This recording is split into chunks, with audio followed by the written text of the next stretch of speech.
Lendl impérial pour la finale de Roland-Garros, 6-3, 6-2, 6-4 contre Penforce. Le métier l'a emporté sur l'enthousiasme.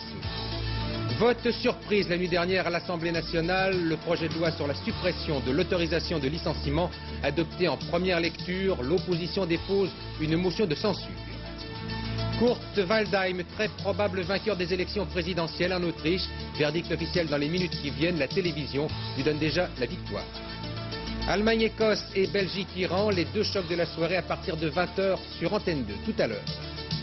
Et puis ce dimanche 8 juin 1986, 443 jours de détention pour Marcel Carton et Marcel Fontaine, 382 jours pour Jean-Paul Kaufmann et Michel Seurat, 92 jours pour Philippe Rochaud, Georges Janssen, Aurel Cornéa et Jean-Louis Normandin, 32 jours pour Camille Sontag. Les otages français du Liban n'ont toujours pas été libérés.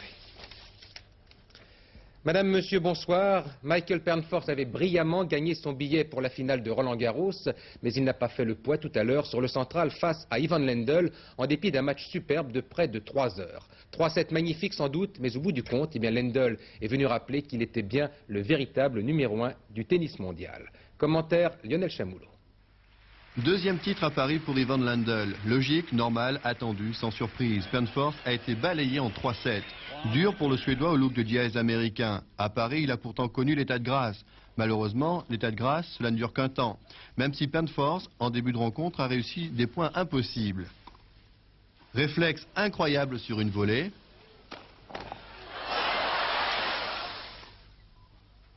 Ivan Lendl, hilar, pourtant, une fois encore, il a visé son adversaire.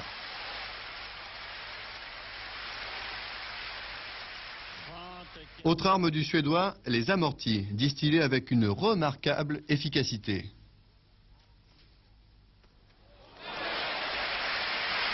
Mais ce n'est pas le genre d'exploits qui peuvent perturber un numéro 1 mondial. Penforce fait illusion quelques jeux, mais Lendl reste le patron. Les accélérations de coups droits laissent le Suédois sans réaction. Jeu Lendl. Les coups droits passent de mieux en mieux. Penforce marque physiquement le coup.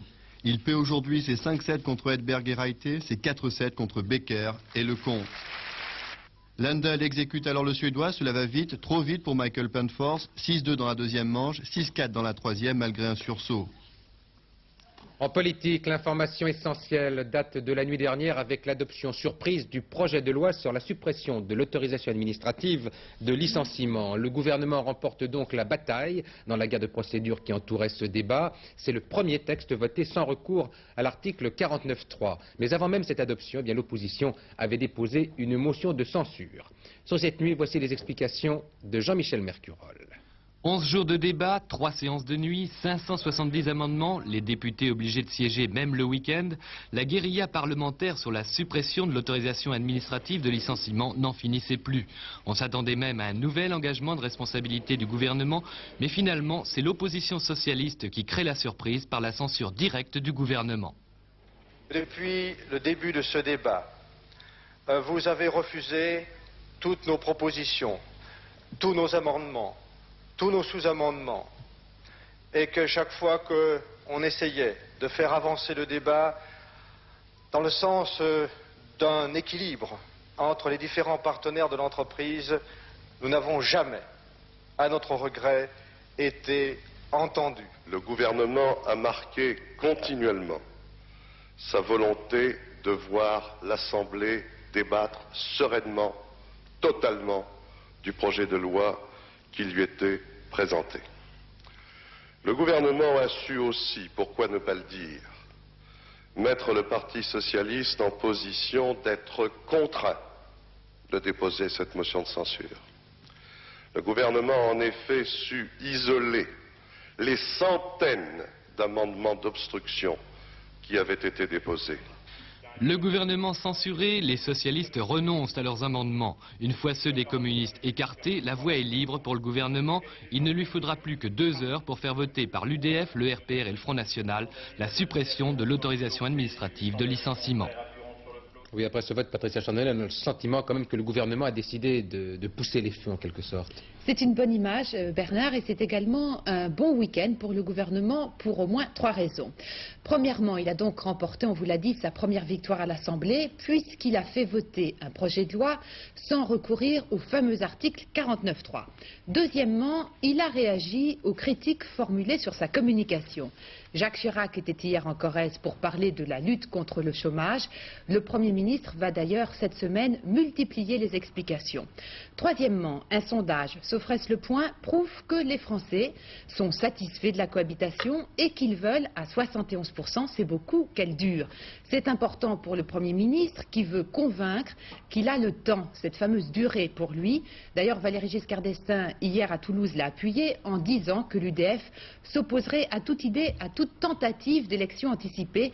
C'est là aussi une façon de rassurer peut-être les chefs d'entreprise qui goûtent peu les soubresauts politiques. Reste que la majorité va connaître une semaine difficile, la mobilisation syndicale qui s'annonce est importante et à terme, elle sera jugée par les Français plus sur ses résultats, notamment en matière d'emploi, que sur sa stratégie, et cela, elle le sait bien. Et le vote de la nuit dernière était bien sûr au centre des interventions politiques de ce week-end, à retenir notamment la déclaration d'Édouard Balladur qui expliquait tout à l'heure les raisons du gouvernement pour ce vote. Donc c'était tout à l'heure sur RTL. Je crois que ce serait une erreur de considérer que le libéralisme est fait pour une catégorie sociale et pas pour les autres. Lorsque nous envisageons d'assouplir le droit du travail, de permettre le travail à temps partiel, lorsque nous envisageons d'assouplir l'âge de la retraite, de permettre à qui le souhaitera de travailler plus longtemps. Lorsque nous luttons contre l'inflation, qui détruit l'emploi et qui détruit le pouvoir d'achat, lorsque nous luttons contre le chômage, nous menons une politique qui est d'abord et en premier lieu une politique sociale. Donc je crois que le reproche qui nous est fait n'est pas fondé. Cela étant, il est bien exact que nous nous sommes préoccupés de rétablir la confiance de tous ceux qui ont la responsabilité de faire marcher l'économie. Côté réaction, les syndicats ne sont pas en reste après le vote de ce texte, donc après le débat de la nuit dernière. Nous allons le voir dans un instant, mais d'abord, voyons le détail du projet de loi tel qu'il a donc été adopté par les députés. Voyons-le avec Véronique Auger. Premier cas, les licenciements collectifs de moins de 10 salariés. La procédure est désormais la même que pour le licenciement d'une personne. 2 grandes transformations. 1. L'inspecteur du travail n'a plus à dire si oui ou non les licenciements sont justifiés économiquement. 2. Une fois ces licenciements économiques effectués, l'entreprise a maintenant le droit de réembaucher immédiatement sans l'accord préalable de l'administration. Deuxième cas, les licenciements collectifs de plus de 10 salariés. Cette fois encore, l'inspecteur du travail n'a plus le droit de dire si oui ou non les renvois sont justifiés par la situation économique de l'entreprise. En revanche, l'administration garde un droit de regard sur le plan social d'accompagnement mis au point par la direction et les représentants du personnel. Ce plan doit prévoir par exemple des mesures facilitant le reclassement des licenciés. La loi prévoit enfin que dès cet été, patronat et syndicats se rencontreront pour établir les règles de consultation et d'information de personnel en cas de licenciement collectif et pour mettre au point des procédures de vérification des plans sociaux d'accompagnement. Côté syndicat, c'est André Bergeron qui a pu le premier aborder les conséquences du vote de la nuit dernière puisqu'il a rencontré tout à l'heure Jacques Chirac. Monsieur Bergeron qui lui a fait part de son scepticisme quant aux résultats de la nouvelle loi. Par ailleurs, le leader de Force ouvrière ne croit pas que les futures négociations entre les syndicats et le patronat changeront quoi que ce soit à l'application de cette loi, comme certains voulaient bien le dire. Autre réaction, celle d'Edmond Maire pour la CFDT, invité de Radio Monte-Carlo, le numéro 1 de la CFDT a assuré qu'il ne se laisserait pas faire. Monsieur Maire. Quand j'ai appris le vote de la loi, j'ai ressenti, je suis sûr avec beaucoup de monde, dans notre pays, de la colère.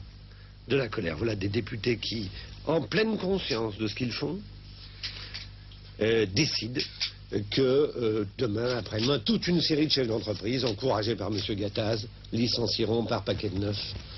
Et en toute impunité. Alors, la première chose, je crois qu'il faut que ce soit bien clair, nous ne laisserons pas faire. Nous n'allons pas aller demain dans des négociations comme cela. Comme si nous pouvions atténuer à la marge. Nous allons d'abord agir et faire pression. Tous les chefs d'entreprise vont entendre parler de nous. Nous, CFDT, mais nous, j'en suis sûr, les salariés, nous, les autres syndicats, ils entendront parler de nous. Voilà pour les réactions syndicales, mais l'information sociale faisait aussi aujourd'hui un détour par les vacances avec le 50e anniversaire des congés payés, 1936-1986, un demi-siècle de vacances et un train de fête pour en garder le souvenir. C'est un reportage d'Ève Mettet et de Gilles Dobler.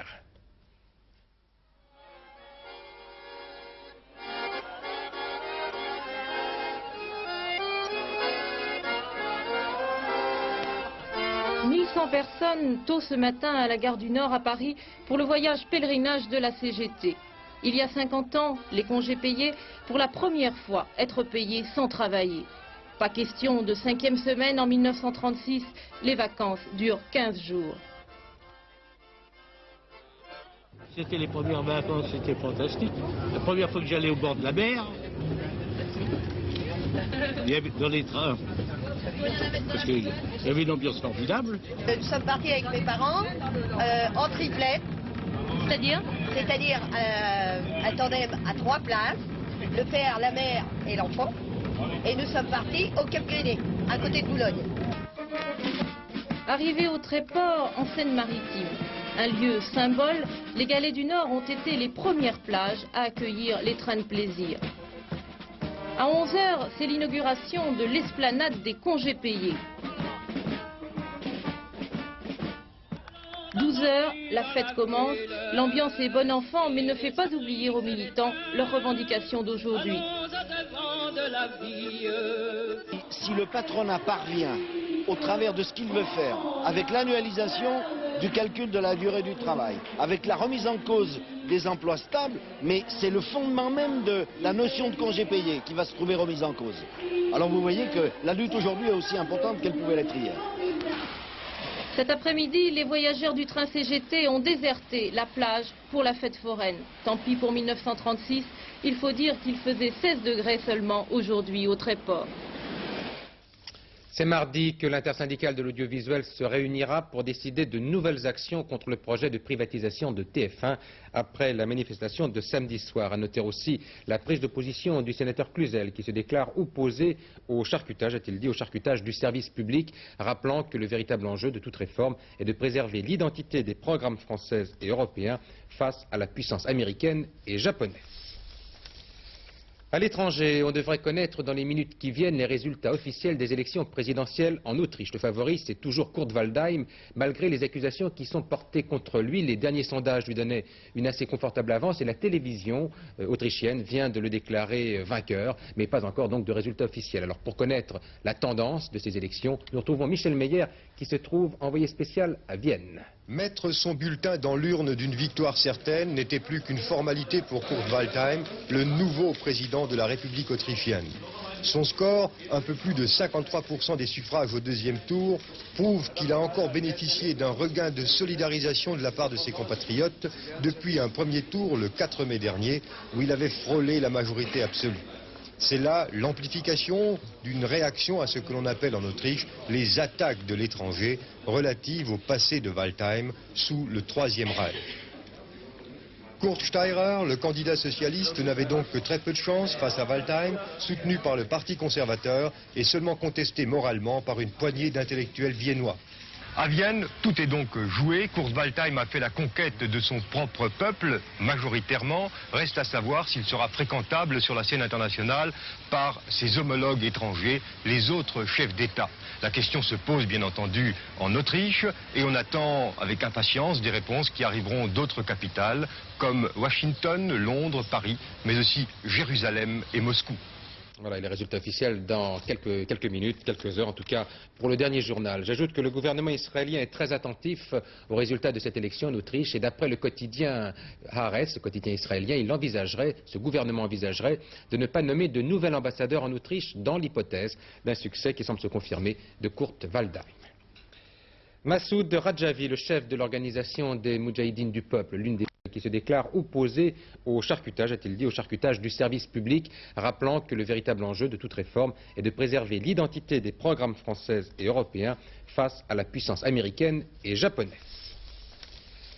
À l'étranger, on devrait connaître dans les minutes qui viennent les résultats officiels des élections présidentielles en Autriche. Le favori, c'est toujours Kurt Waldheim, malgré les accusations qui sont portées contre lui. Les derniers sondages lui donnaient une assez confortable avance et la télévision autrichienne vient de le déclarer vainqueur, mais pas encore donc de résultats officiels. Alors pour connaître la tendance de ces élections, nous retrouvons Michel Meyer qui se trouve envoyé spécial à Vienne. Mettre son bulletin dans l'urne d'une victoire certaine n'était plus qu'une formalité pour Kurt Waldheim, le nouveau président de la République autrichienne. Son score, un peu plus de 53% des suffrages au deuxième tour, prouve qu'il a encore bénéficié d'un regain de solidarisation de la part de ses compatriotes depuis un premier tour le 4 mai dernier, où il avait frôlé la majorité absolue. C'est là l'amplification d'une réaction à ce que l'on appelle en Autriche les attaques de l'étranger relatives au passé de Waldheim sous le Troisième Reich. Kurt Steirer, le candidat socialiste, n'avait donc que très peu de chance face à Waldheim, soutenu par le Parti conservateur et seulement contesté moralement par une poignée d'intellectuels viennois. À Vienne, tout est donc joué. Kurt Waldheim a fait la conquête de son propre peuple, majoritairement. Reste à savoir s'il sera fréquentable sur la scène internationale par ses homologues étrangers, les autres chefs d'État. La question se pose bien entendu en Autriche et on attend avec impatience des réponses qui arriveront d'autres capitales comme Washington, Londres, Paris, mais aussi Jérusalem et Moscou. Voilà, les résultats officiels dans quelques minutes, quelques heures en tout cas, pour le dernier journal. J'ajoute que le gouvernement israélien est très attentif aux résultats de cette élection en Autriche et d'après le quotidien Haaretz, le quotidien israélien, ce gouvernement envisagerait de ne pas nommer de nouvel ambassadeur en Autriche dans l'hypothèse d'un succès qui semble se confirmer de Kurt Waldheim. Massoud Rajavi, le chef de l'organisation des Moudjahidines du peuple, l'une des principales composantes de l'opposition à l'ayatollah Khomeini, est arrivé la nuit dernière à Bagdad, en Irak, après 5 ans passés en France. C'est un départ volontaire et en tout cas très apprécié, semble-t-il, en Irak, où M. Rajavi a été accueilli par plusieurs ministres du gouvernement de Bagdad, qui est en guerre, je vous le rappelle, contre l'Iran, donc la patrie de M. Rajavi. L'Iran qui semble de son côté accélérer la normalisation de ses relations avec Paris. C'est ainsi que le Premier ministre iranien a reçu hier son chargé d'affaires à Paris pour lui donner des directives sur la normalisation des relations entre les deux pays. Ce pourrait être l'une des clés de la libération des otages français qui sont détenus au Liban. Nous vous le rappelons chaque jour au début des journaux, car pour le moment on a un petit peu le sentiment quand même, Paul Naon, que les choses n'ont guère avancé depuis quelques mois. Pas tout à fait, Bernard. Il s'est passé peu et beaucoup de choses en l'espace de quelques semaines, peu de choses, car les otages ne sont toujours pas de retour dans leur famille. Beaucoup de choses, car la France est en train de normaliser ses relations avec l'Iran. En l'espace de quelques semaines, un vice-premier ministre iranien s'est rendu à Paris en visite officielle. C'était la première fois depuis 7 ans. Une délégation française vient de séjourner à Téhéran pour régler le contentieux financier entre les deux pays et d'autres négociations doivent suivre. L'un des opposants les plus déterminés au régime de l'ayatollah Khomeini a été prié de quitter hier la France. Enfin, il y a quelques jours, le Premier ministre Jacques Chirac s'est entretenu au téléphone avec le chef de l'État syrien. Autant de paroles et de gestes concrets à l'égard de ceux, l'Iran et la Syrie, qui peuvent avoir une influence certaine, je dirais même déterminante, sur la libération des otages. La négociation est donc engagée, elle est très délicate, mais nous sommes désormais en mesure d'attendre en retour des actes concrets de la part de ceux avec qui la France négocie en ce moment. À partir d'aujourd'hui, et vous avez pu le constater au début de ce journal, nous commençons à égrener les jours de leur trop longue détention jusqu'au moment où ils seront enfin de retour parmi nous. Le jeune président péruvien Alan Garcia échappe de peu à un attentat à la bombe. Cela s'est passé hier à Lima alors qu'il se rendait à une cérémonie. 2 bombes ont explosé sur son passage. Il y a au moins 3 morts. Frédéric Astou. La première explosion s'est produite en plein centre de Lima avant la cérémonie militaire organisée chaque année à la même date pour célébrer la victoire en 1880 du Pérou sur le Chili. La charge avait été placée à une 50aine de mètres de l'estrade sur laquelle devait prendre place quelques minutes plus tard le président de la République Alan Garcia et le ministre de la Guerre. Mais il n'y a pas eu de victimes. En revanche, la deuxième explosion, qui a eu lieu près d'une heure après le départ du président Garcia, a fait 3 morts et 3 blessés. Dissimulé dans un chariot devant l'entrée d'un bar, l'engin de fabrication artisanale a tué 3 personnes, dont une fillette de 12 ans. 3 passants ont également été gravement blessés. Apparemment, les bombes munies de mécanismes à retardement avaient été déposées sur place la veille de la cérémonie par des militants du mouvement maoïste Sentier Lumineux. Mais mal réglées, elles n'auraient pas fonctionné au bon moment. Nous allons parler de la fête du cheval avec le Grand Prix du Jockey Club qui se courait aujourd'hui à Chantilly. Juste le temps de vous communiquer les résultats et les rapports du tiercé qui se courait lui aussi à Chantilly, mais pas dans ce prix-là. 2, 4 et 9, une combinaison qui rapporte dans l'ordre pour 5 francs 1042 francs. Dans un ordre différent, toujours pour 5 francs, simplement 205 francs. Voici l'arrivée donc de ce prix de Théma, qui n'était donc pas le prix du Jockey Club, mais qui se courait quand même aujourd'hui à Chantilly. L'arrivée de ce tiercé. Pour le Jockey Club, c'est le favori Bering qui l'a remporté facilement. Pas de surprise donc dans le monde du tout-hippisme qui se croisait cet après-midi sur la pelouse de Chantilly. Pierre Bresse était là-bas. Le soleil étant de la partie, la fête fut parfaitement réussie sur l'hippodrome de Chantilly. Lanceurs de drapeaux italiens, défilé des chevaux et des élégantes au rond de présentation, bref, un prix du Jockey Club dans les règles de l'art hippique. Dans une course comme celle-ci, on ne parle pas jeu. Peu importe la cote du gagnant, ce qui compte, c'est qu'un véritable champion soit consacré chef de file de sa génération. En effet, le meilleur poulain de 3 ans, celui qui gagne le prix du Jockey Club, doit réunir à la fois des origines classiques, des qualités tant sur la perfection du modèle que sur la vitesse pure, car il aura pour mission, après sa carrière de course, de devenir étalon. Cette ambition, le clan de la famille Head l'avait pour Bering. Et regardez sa fin de course. Bering, monté par Gary Moore, ne les a pas déçus. Attaqué par Altaïan et Bakarov, Gary Moore surveille la progression de ses adversaires, mais se contente seulement d'accélérer l'allure sans bousculer son cheval. Bering galope si facilement qu'il semble parvenir toujours à aller plus vite. D'ailleurs, Alec Head, son éleveur, nous a dit que Bering avait fait un véritable canter, c'est-à-dire un petit galop dans ce prix du Jockey Club. Imaginez la fierté et la joie de Madame Alec Head, la propriétaire, et de sa fille Cricket, l'entraîneur de ce champion hors catégorie, puisqu'en plus de sa performance, Bering a battu le record de vitesse en parcourant en 2 minutes 24 secondes le dernier kilomètre. C'était Topville en 1979 qui détenait le record en 2 minutes 25. Juste avant de recevoir la coupe du vainqueur du Jockey Club, Gary Moore avait également gagné le tiercé avec Geminstrel. Il y avait du soleil aujourd'hui, vous l'avez vu, sur Chantilly et sur Roland-Garros. Et demain, bien sûr, devrait continuer sur presque toute la France, Laurent Boussier. Ah oui, c'est vrai, tout va bien. Remarquez, on a attendu le soleil assez longtemps, il est là. Maintenant, on est sûr qu'il est là au moins demain. C'est pas long, mais c'est comme ça. Regardez la photo satellite. Il est là grâce à un anticyclone. Voilà, c'est beau, c'est soleil. Exactement, il est là grâce à cet anticyclone. C'est toujours pareil en cette saison. Quand l'anticyclone arrive, il repousse vers le nord tous les nuages et il empêche les perturbations atlantiques à venir sur la France. Donc demain, du beau temps presque partout et une carte enfin ensoleillée. Regardez la carte prévue pour demain, du soleil presque partout. Quelques nuages résiduels le matin, surtout sur la moitié nord, mais ils vont se dissiper ou s'éloigner vers l'est du pays. Un ciel légèrement plus nuageux sur les côtes de la Manche, légèrement nuageux aussi le soir sur la Bretagne. Mais pas de problème, tout va bien, partout à l'heure du soleil, du beau temps, avec peut-être quelques risques d'orage le soir sur les Pyrénées. Avec le soleil, les températures sont en hausse, c'est ça la bonne nouvelle. Deuxième bonne nouvelle, de 16 à 23 degrés sur la moitié nord, 19 degrés à Paris, et de 20 mais jusqu'à 26 degrés cette fois-ci sur la moitié nord. Enfin, notre agenda pour terminer, demain c'est lundi. Ce sera le lundi 9 juin, le soleil se lèvera à 5h50, se couchera à 21h51, une petite minute de soleil en plus et nous fêterons les Dianes. Dernier journal avec Bernard Pradino aux environs de minuit moins 5, mais dans l'immédiat vous avez rendez-vous avec le football pour une très belle soirée sur Antenne 2. Dans un instant, Allemagne de l'Ouest, Écosse, et 2 heures plus tard, c'est-à-dire aux environs de 22h, Belgique, Irak. Et puis pour ceux qui n'auraient pas le courage de veiller, les points forts de ces 2 matchs dans Télématin à partir de 6h45 demain. Bonsoir, à demain 20h.